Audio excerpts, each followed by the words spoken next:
Gloom, despair, and agony on me, deep, dark depression, excessive misery.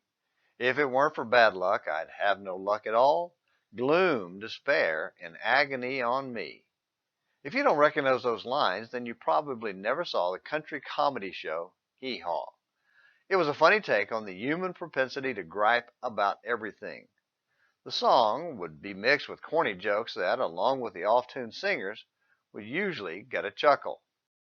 Sadly, while constant complaining is a common human failing, it really isn't funny, especially when it's directed at God.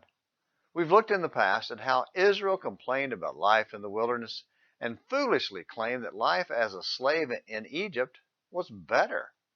The whole congregation of the sons of Israel grumbled against Moses and Aaron in the wilderness.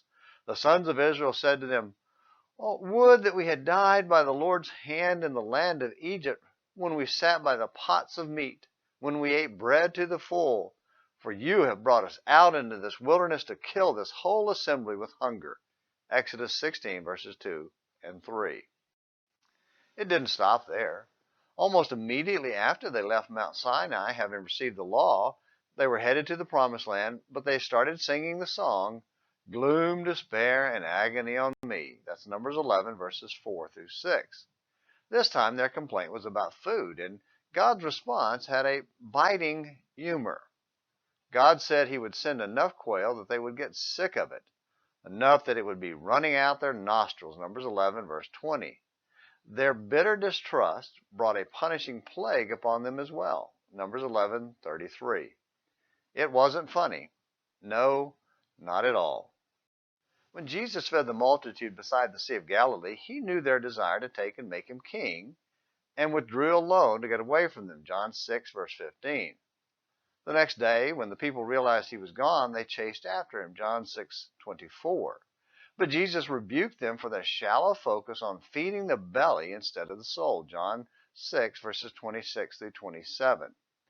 He then explained how his body represented the true bread of heaven that was typified by the manna in the wilderness, John 6, verse 51.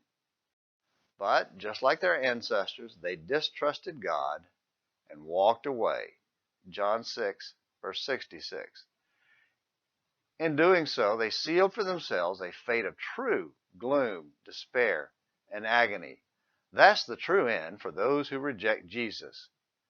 Don't do it, because it isn't funny. Well, until tomorrow's Morning Minutes in the Bible, this is James McClenny hoping you have a great day.